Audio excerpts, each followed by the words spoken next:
Bonjour tout le monde, j'espère que vous allez bien. Je suis ravie de vous retrouver aujourd'hui pour tester un produit qui fait beaucoup parler de lui ces derniers temps sur des chaînes américaines. Je n'en ai pas trop entendu parler en France, mais j'avais vraiment envie de tester ce truc-là. Ce truc-là, c'est quoi? C'est le nouveau fond de teint de la marque Juvia's Place. Il s'agit du I'm Magic Foundation. Donc je suis magique, le fond de teint qui promet une couvrance extrême.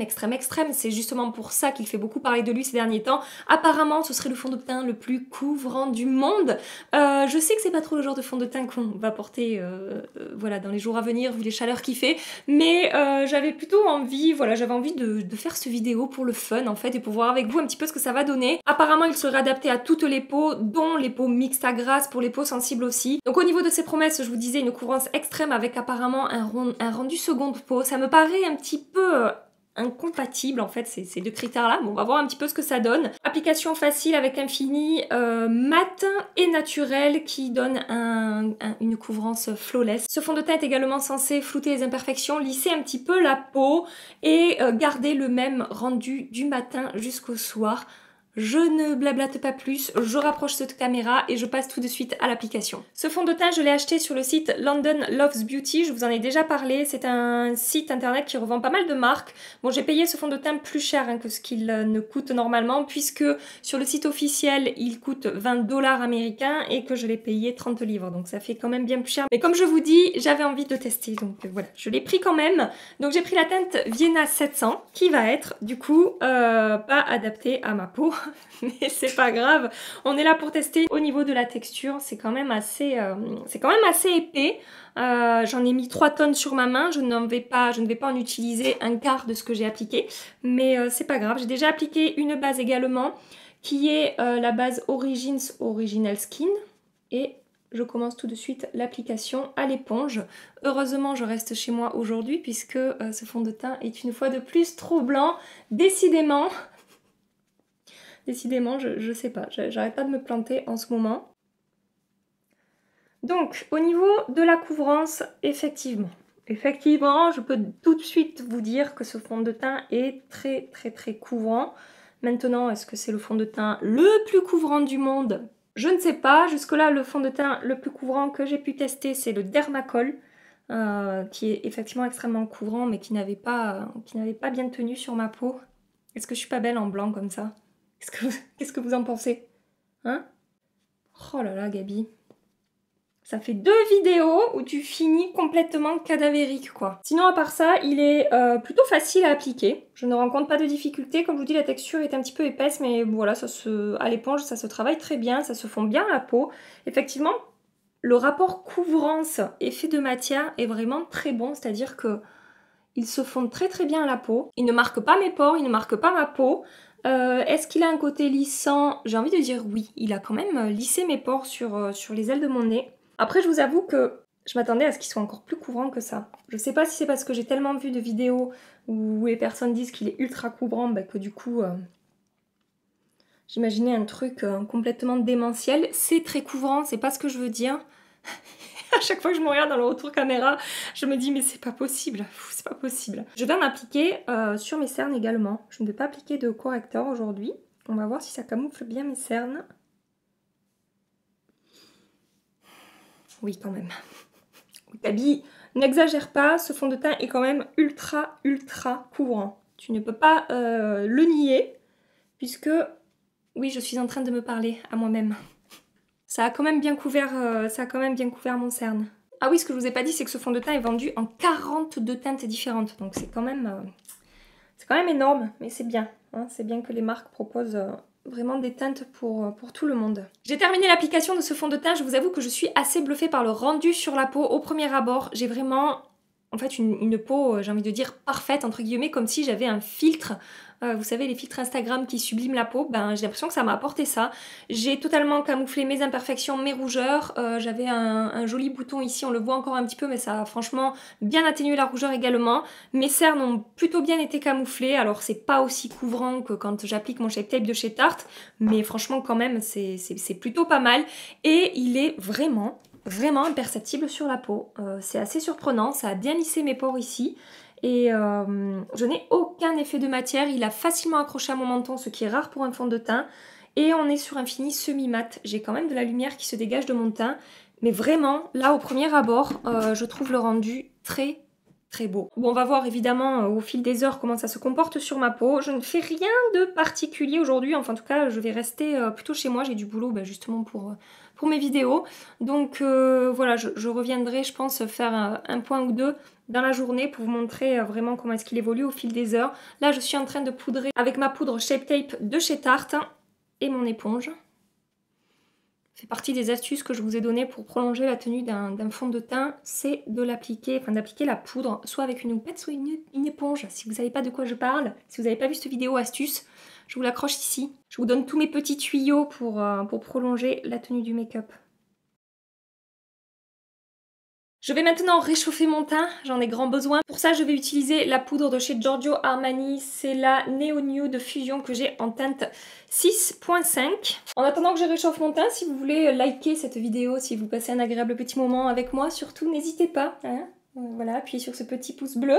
Et si vous voulez vous abonner pour ne rien manquer de la suite des aventures YouTube, vous pouvez le faire également maintenant, voilà, pendant que je redonne vie à mon visage. Vous pouvez également activer la petite cloche pour ne pas manquer les rendez-vous. Tous les dimanches matin à 10 h. Et je vous ai pas dit, petite info importante, je vais décaler d'1 heure la sortie du jeudi. Au lieu de sortir à 18 h, ça sortira à 19 h. Voilà. Donc ma poudre matifiante et ma poudre bronzante se sont vraiment très bien comportées par-dessus ce produit. Je vais terminer mon maquillage hors caméra et je reviens tout de suite avec vous. Tout s'est très bien passé par-dessus le fond de teint, je n'ai rencontré aucune difficulté à appliquer les autres produits et jusque là mon avis n'a absolument pas changé, c'est-à-dire que c'est vraiment très positif, le rendu est très beau sur la peau. Je n'ai rien à dire évidemment, on va voir ça ensuite au fil des heures, comment est-ce que ça va évoluer. Je vais vous laisser là, je vais d'ailleurs filmer maintenant ma vidéo des favoris du mois qui sortira dimanche.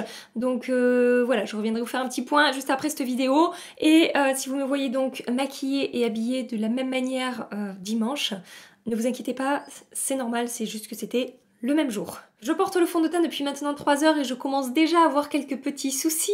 Je commence à briller quand même pas mal sur ma zone T. Donc sur le front ici, vous pouvez voir là quand je souris qu'on a 2 jolies petites zones là qui commencent à bien briller. Et sur mon menton un petit peu moins, mais bon, en général quand je commence à avoir cet aspect là au bout de 3 heures, vous pouvez être sûr qu'au bout de 8 ou 9 heures, c'est la cata, donc je reviendrai ce soir pour vous montrer. Au niveau de l'effet de matière, c'est très léger, mais je commence à en avoir un petit peu au coin des lèvres, ici au coin de la bouche. C'est voilà, c'est vraiment, faut vraiment y faire attention. J'aurais pas forcément besoin de faire une retouche pour ça, plutôt pour le sébum, mais pour l'effet de matière, pas vraiment. On va voir la suite, de l'histoire. Bon après évidemment, il faudra que je reteste avec d'autres poudres, d'autres bases, etc. Mais ça s'annonce huileux aujourd'hui les amis. Voilà, pas plus pour le moment. Je reviens vous faire un petit point dans quelques heures. Ça fait maintenant 8 heures que je porte le fond de teint, je viens faire un point final avec vous et je pense que vous pouvez voir que je brille quand même beaucoup au bout de 8 heures à peine. J'ai envie de dire pour moi 8 heures quand je porte un fond de teint ça reste une petite journée. Je n'ai pas vraiment d'effet de matière, c'est surprenant, je brille beaucoup, mais le fond de teint ne s'est pas séparé de ma peau. Ça ne fait pas forcément cakey sur mon front, autour de mon nez, sur mon nez. Donc je pense que si je fais une retouche sur ces zones-là, par exemple avec mon éponge, c'est comme ça que je fais des retouches, le fond de teint ne va pas forcément bouger. Oui, effectivement, c'est le cas. En fait, ça enlève le sébum, mais le fond de teint n'a pas bougé. Au niveau du contour du menton, je n'ai pas d'effet de matière non plus. Le fond de teint ne s'est pas non plus séparé de ma peau à cet endroit-là. Mais c'est bizarre, j'ai quelques petites traces blanches. Je sais pas si vous le verrez à la caméra, j'ai pas de zoom, je suis désolée. J'ai l'impression que c'est la poudre en fait qui est en train de... Je sais pas, enfin le fond de teint qui est en train de rejeter la poudre. C'est un petit peu bizarre, mais bon, ça me l'a pas fait sur d'autres zones. Mis à part ça, ça fait pas vraiment cakey ni quoi que ce soit. C'est juste en fait le contrôle d'excès de sébum qui a pas du tout fonctionné aujourd'hui. Mais par contre, une fois que j'ai absorbé l'excès de sébum que j'avais sur ma zone T, le fond de teint redevient très joli. J'ai toujours les pores qui sont lissés, ce qui est assez surprenant au bout de 8 heures. Normalement, au bout de 8 heures, on voit plus ce genre d'effet là. Et là, pourtant, c'est le cas. J'ai toujours un joli grain de peau. Sur le reste de mon visage, ça s'est très bien passé. Voilà, ça n'a pas bougé, ça n'a pas migré. Je me suis touché le visage aujourd'hui, ça ne transfère pas. Je n'ai pas de traces sur le visage, particulièrement quand je touche mon visage. Donc voilà, vraiment le gros point négatif, c'est l'excès de sébum. Tout le reste, ça reste vraiment positif. Je vous ai mis un petit texte en début de vidéo pour vous dire que j'allais comparer le Dermacol avec ce fond de teint là. Donc le Dermacol, si vous ne le connaissez pas, c'est un fond de teint qui est sorti il y a quelques années maintenant, j'ai envie de dire. Enfin un fond de teint, un produit teint en fait, qui est censé être également extrêmement couvrant et que j'avais acheté et testé à cette époque-là. Donc, pour vous montrer le packaging, ça se présente là-dedans. J'avais fait une vidéo à son sujet, mais elle est quand même assez vieille. Elle est toujours sur ma chaîne, hein, vous pourrez la retrouver. Mais voilà, je préfère vous en parler là de vive voix. Je l'utilise en fait comme correcteur, je n'utilise pas comme fond de teint parce que comme fond de teint, là pour le coup, je brille avec le Dermacol, mais en plus ça me fait de l'effet de matière, ça fait vraiment cakey autour de la bouche, etc. Alors que celui-là, comme je vous ai dit, c'est juste le sébum. La texture est beaucoup plus épaisse sur le Dermacol et au niveau de la couvrance, on va voir ce que ça donne. Donc je vais étaler les deux. Et au niveau de la couvrance, j'ai presque envie de vous dire que c'est assez similaire en fait. J'ai envie de faire un autre test sur mon poignet en fait. Écoutez, quand je fais l'essai sur ma main, je sais pas si c'est dû à la teinte ou pas, mais en fait j'ai l'impression que le Juvia's Place est encore plus couvrant que finalement le Dermacol. Le Dermacol, on voit encore un petit peu ma veine apparaître au travers, alors que sur le Juvia's Place, ça a totalement fait disparaître ma veine. D'ailleurs, le Dermacol, dites-moi si vous connaissiez déjà ce produit, si vous en aviez entendu parler et si vous l'avez testé. Me revoilà 3 jours après vous avoir filmé la première partie de cette vidéo. J'ai décidé de revenir puisque j'ai eu le temps de continuer les tests et donc j'ai un avis un petit peu plus complet par rapport à ce fond de teint. Tout d'abord, pour ce qui est de l'excès de sébum, le contrôle de sébum sur ma zone T, j'ai toujours le même problème avec ce fond de teint, c'est-à-dire qu'il ne contrôle pas mon excès de sébum et que je dois faire 2 retouches à peu près dans la journée, sachant qu'il fait très chaud en ce moment.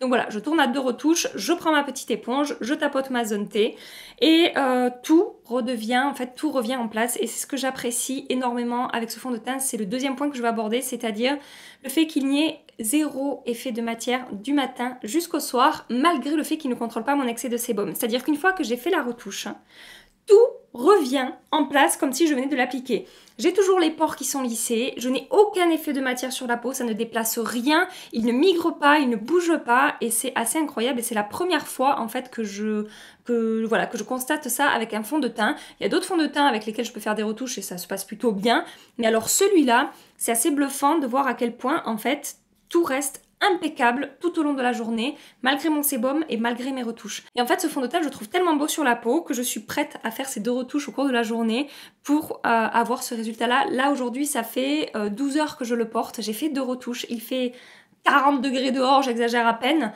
Et franchement, le rendu est toujours aussi joli. Et je voulais vous dire aussi par rapport à ce fond de teint, il a vraiment un effet floutant et lissant sur la peau. Il floute mes pores et il m'apporte vraiment cet effet filtre, comme je vous ai dit au début de la vidéo.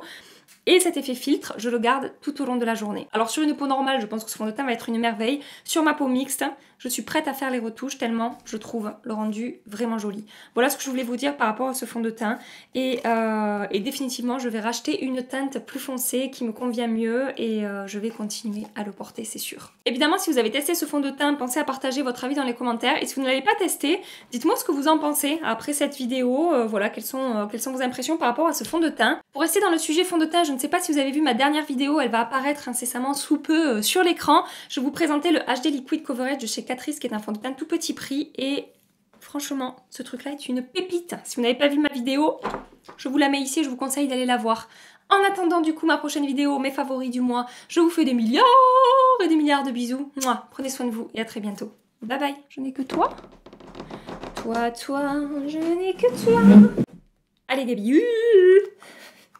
For external use, bah ouais, vaut mieux. Hein.